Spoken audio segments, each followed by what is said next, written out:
میرے محبوب کریم علیہ نے فرمایا اللہ پہ بھروسہ رکھ کے سویرے نکل جانا رزق کی تلاش میں۔ کس پہ بھروسہ رکھنا ہے؟ نکلنا تمہارے ذمے ہے، یہ نہ کہنا کہ گھر بیٹھوں گا تو یہیں آئے گا، نکلنا تمہاری ذمہ داری ہے، جتنی ذمہ داری ہے وہ پوری کرنا۔ اللہ پہ بھروسہ کر کے نکل جانا تمہاری ذمہ داری ہے، رب کا ذمہ ہے تمہیں رزق دینا، وہ ضرور تمہیں رزق پہنچائے گا۔ یا رسول اللہ صلی اللہ علیہ وسلم کس طرح پہنچے گا؟ تو ذرا حضور کے لفظوں کا حسن بھی دیکھیے۔ نبی پاک صلی اللہ علیہ وسلم نے فرمایا جس طرح موت تمہیں ڈھونڈ لیتی ہے نا کہ تم کہاں موجود ہو، جب وقت آتا ہے تو انسان پاکستان میں ہو تب بھی آ جاتا ہے، جدہ میں ہو تب بھی آ جاتا ہے، مکہ میں ہو یا مدینہ طیبہ میں وقت پھر بھی آ جاتا ہے۔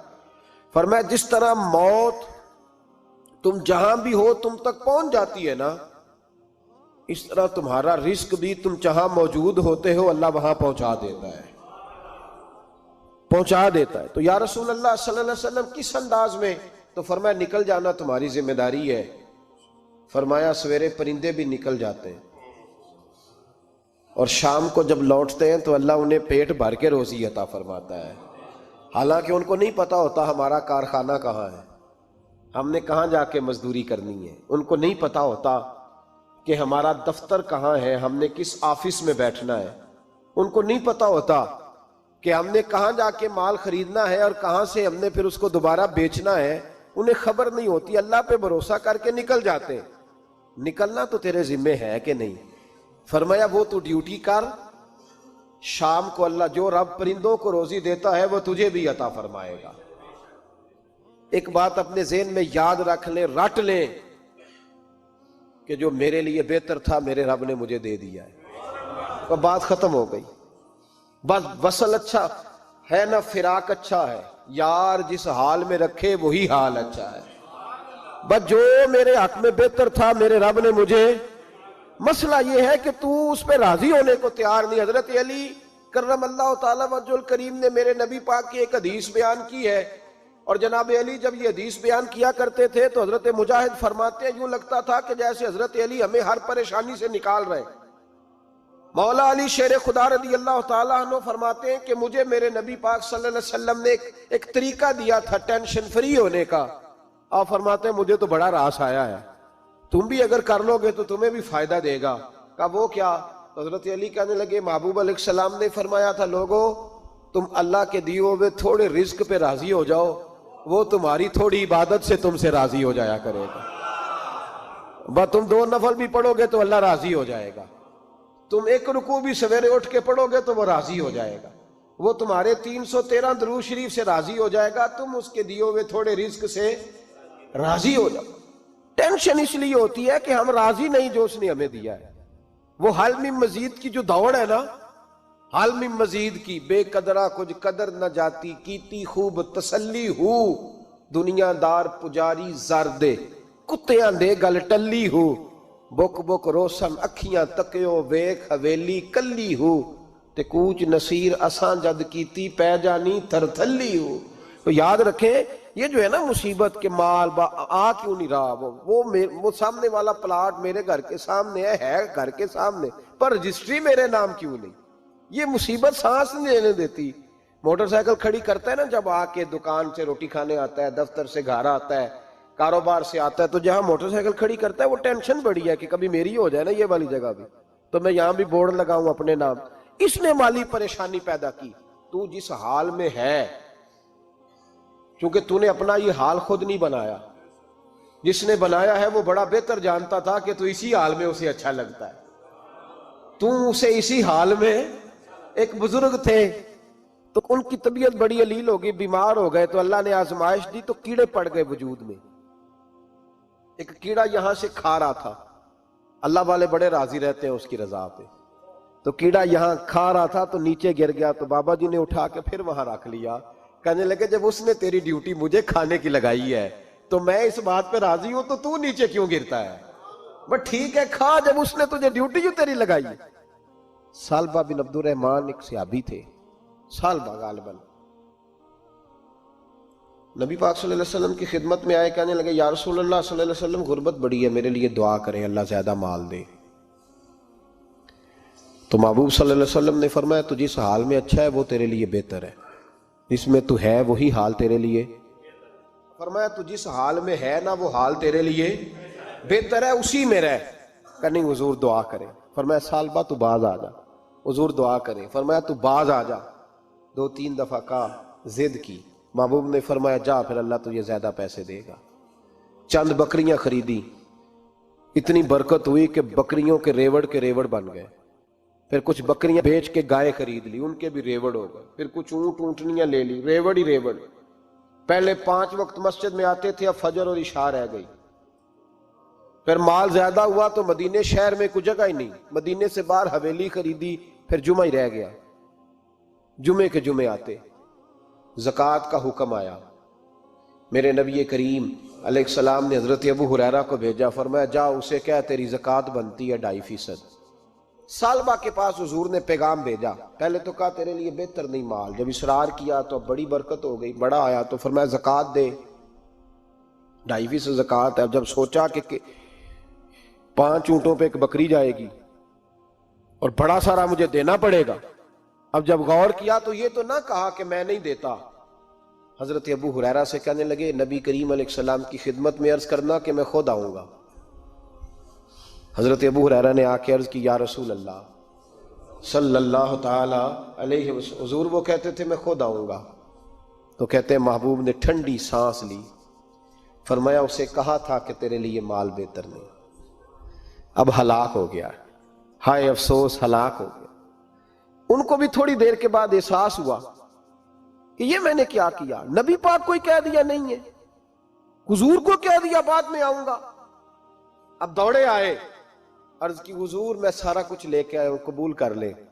محبوب نے فرمایا گویا بلال حبشی کی خشک کھجور بھی قبول ہے، اور صہیب رومی ایک اٹی باندھ کی لائے تو وہ بھی قبول ہے، اور عمار بن یاسر اور مصعب بن عمیر اگر 2 دینار دے جائیں اور کوئی پرانا جوڑا کسی سپاہی کے لیے چھوڑ جائے تو وہ بھی قبول ہے، لیکن تو اپنا لاکھوں لے کے چلا جا، تیرا کوئی نہیں قبول، معاف کر دیں۔ فرمایا جا معاف کیا، پر پیسے لے کے نہ آنا۔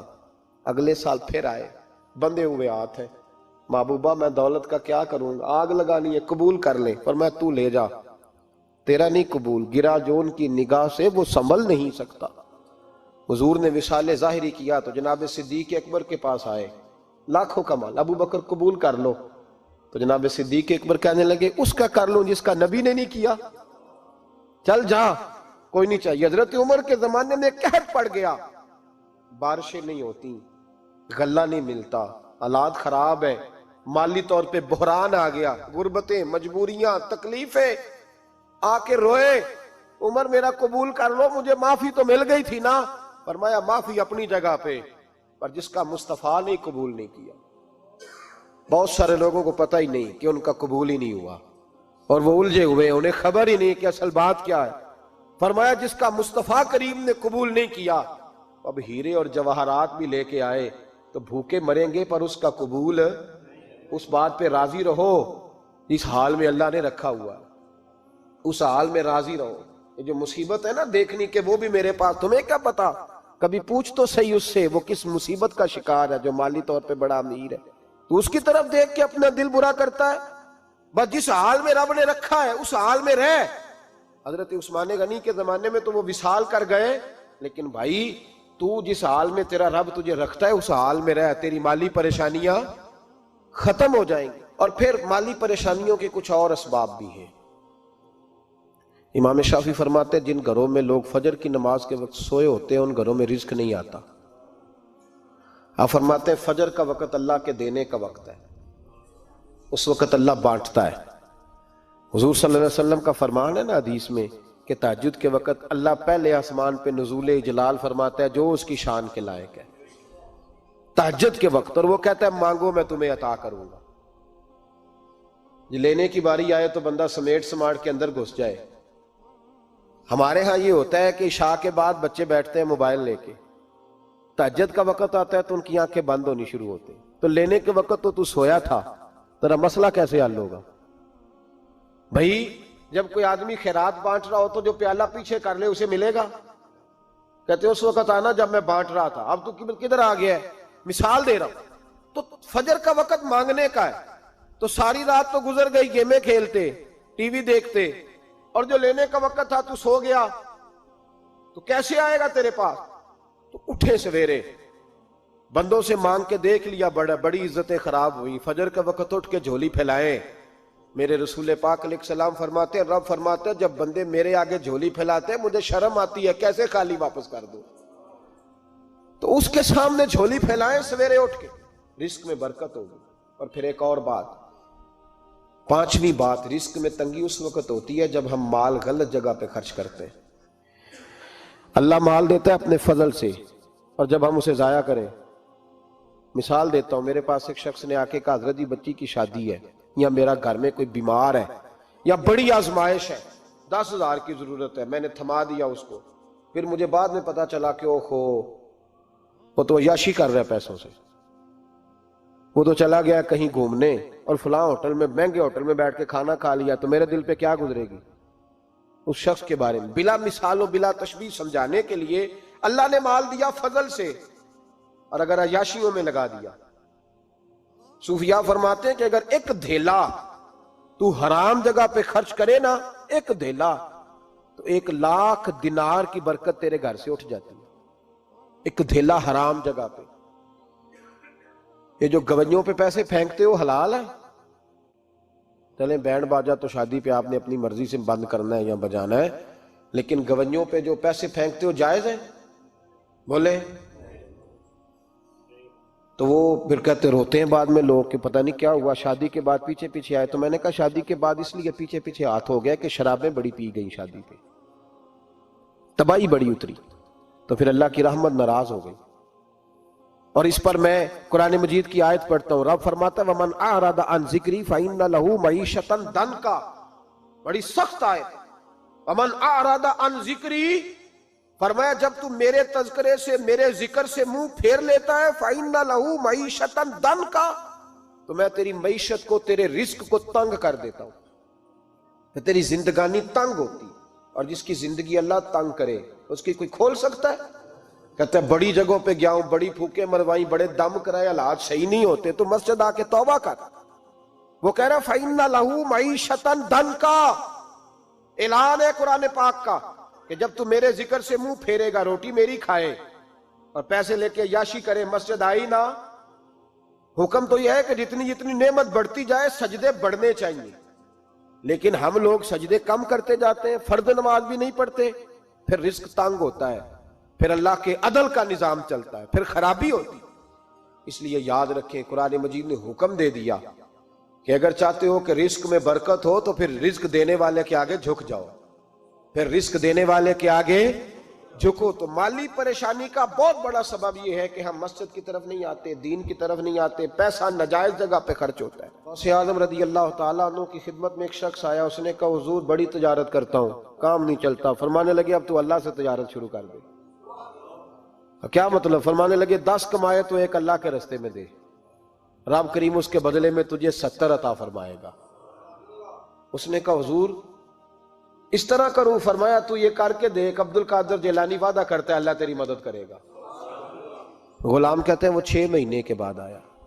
پہلے جب آیا تھا تو پیدل آیا تھا, 6 ماہ کے بعد آیا تو 6 اونٹ تھے اس کے پاس, اور آ کے حاضر ہوا تو کہنے لگا حضور زندگی پتہ نہیں کہاں گزار دی, کاروبار کا تو مزہ ہی اب آیا ہے, اب مزہ آیا ہے کاروبار کرنے کا, اب مزہ آیا ہے. کہ 10 میں سے 1 دیتا ہوں, پتہ نہیں کتنا مہربان ہے. اور یہ آیت ہے وَيَرْزُقْهُ مِنْ حَيْثُ لَا يَحْتَسِبُ, تجھے وہاں سے دے گا کہ تیرا کبھی گمان بھی نہیں گیا ہوگا. روحانی معاملات کو بھی ضرور شامل حال رکھیں, اور مال مانگے اس سے جو بے حساب دیتا ہے, دنیا داروں سے نہیں مانگے, اس سے مانگیں جو دیتا ہے تو پھر بے حساب ہی دیتا ہے. دعا کرتا ہوں اللہ ہر گھر میں برکت پیدا کر دے, ہر گھر میں فضل کر دے. آخر دعوانا ان الحمدللہ.